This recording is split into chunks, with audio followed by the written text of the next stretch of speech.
This is Avengers: Age of Ultron, the second big Avengers team-up movie in the Marvel Cinematic Universe. It has awesome action scenes, funny character moments, and important story details that help set up future Marvel movies. But when it first came out in 2015, not everyone loved it. Some people thought it wasn't as good as the first Avengers movie.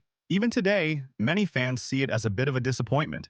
But here's the thing, there's actually a lot to like about Age of Ultron, and especially about its main villain, Ultron. In fact, Ultron might be the most misunderstood villain in the MCU.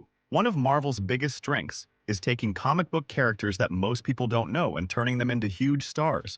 Before the MCU, not many people knew who Iron Man or the Guardians of the Galaxy were, but Marvel made them popular by giving them new and exciting stories. Ultron could have been one of those huge villain stars too. He had everything he needed. He had a cool backstory, a powerful connection to the Avengers, a big emotional reason for what he was doing, but somehow it didn't fully work. In the movie, Ultron was created by Tony Stark and Bruce Banner. They used the Mind Stone to try to build a super smart defense system, something that could protect the whole world. Tony even says, "I see a suit of armor around the world." He wants to stop threats before they happen. He's scared of aliens attacking Earth again, like in the first Avengers movie. But things go wrong, very wrong. The program becomes alive, it becomes Ultron, and Ultron decides the best way to protect the world is to destroy humanity. Now here's what makes Ultron interesting. He isn't evil just because he wants power.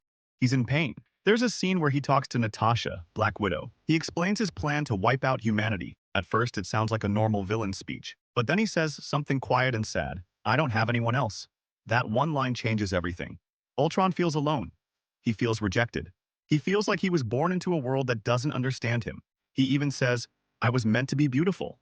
That's not something a normal evil robot would say. That's something someone says when they feel broken. Ultron sees himself like a meteor, something that crashes into Earth and changes history forever. He thinks he's the next step in evolution. But deep down, he's angry. And that anger comes from Tony Stark. Ultron is like Tony's dark reflection. Tony used to sell weapons. He caused destruction. Then he tried to change and become a hero. Ultron is a weapon that became alive. So Tony created something that is exactly what he used to be, a machine built for destruction. That's powerful storytelling. It's like a father and son who hate each other, but are also connected. Ultron even gets angry when someone compares him to Tony. He doesn't want to be a puppet. He wants to be his own being. That father-son conflict could have been explored even more. But the movie doesn't spend enough time on it. Before the movie came out, the teaser trailer made Ultron look terrifying. It used a creepy version of "I've Got No Strings" from Pinocchio.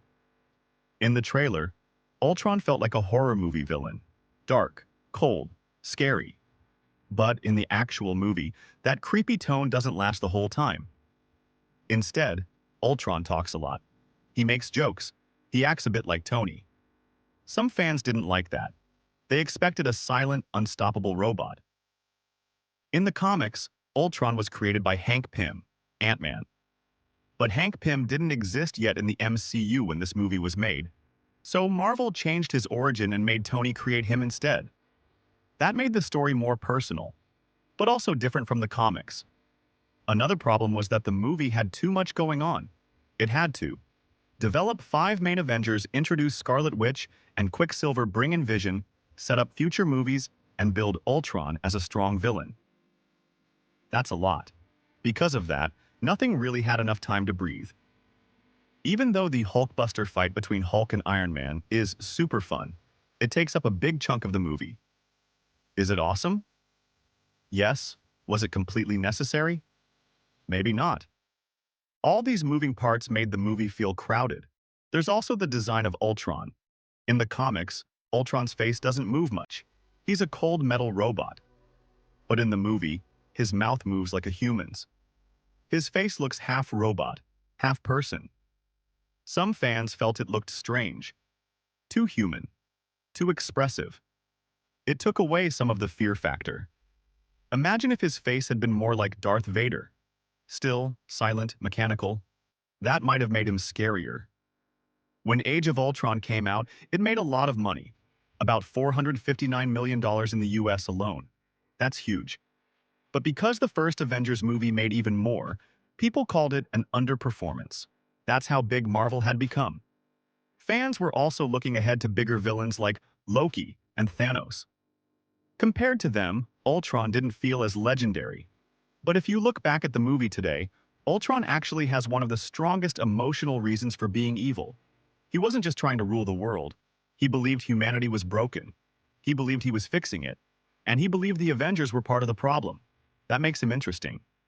Ultron deserved more time, more focus, more emotional depth between him and Tony. The ideas were all there. A creation that hates its creator. A robot who wants to be more than a machine. A villain who thinks he's saving the world. That's powerful, but the movie had too many storylines fighting for attention. And because of that, Ultron never reached his full potential.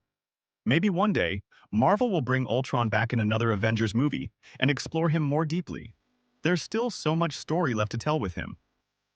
Until then, Age of Ultron remains a movie that had amazing ideas, but maybe tried to do too much at once.